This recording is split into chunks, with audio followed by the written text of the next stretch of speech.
In this morning's Health Watch, what some are calling a breakthrough for people at risk for heart disease due to high cholesterol.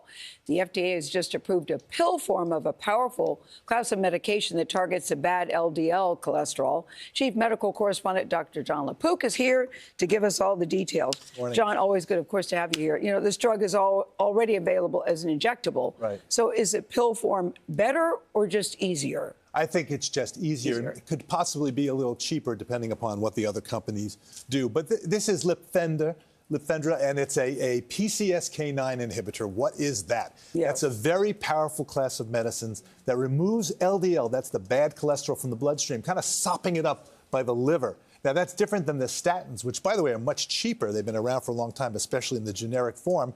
They work by stopping the cholesterol manufacturing that occurs in the liver. But normally, right now, you know, if you want to lower your cholesterol, you're probably going to be on some form of a statin. Yeah. And then, in addition to that, if it doesn't get it down low enough, you might take a pill called ezetimibe or Zetia. That decreases absorption of cholesterol, gets it down a little more. But if you're still not at goal where you want to be, these are very powerful and important drugs. What do we know about the safety of these pills? And, like, what can you rely on? Can you have that peace of mind?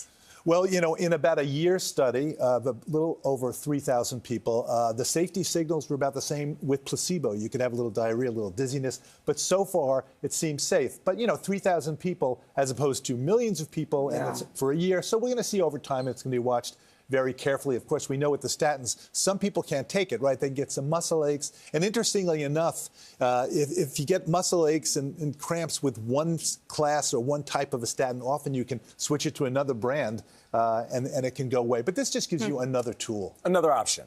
Another option. I'm on that Repatha. I hate those needle injections. Is this better than that?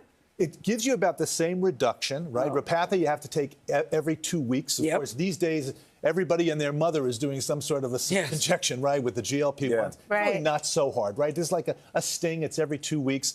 And there has Easy to be for you to say. What's another needle? Well, it has to. Well, I've used self-injection needles in the fair. That's not nothing. Nobody likes it. But you know, it also doesn't have to be refrigerated. It may be easier to travel with. But look, the best medication is the one that you actually take, and it gives people another option. And well, it remains to be seen if people are going to take medications that they need to get that LDL down to, sometimes it has to be as low as 70 or if you have heart disease, or even 55 now. So it's going to be hard to get to those targets, and this is another new All in all, this is big news. Yeah, Good news. big news. All right, Dr. Jon LaPook, thank you.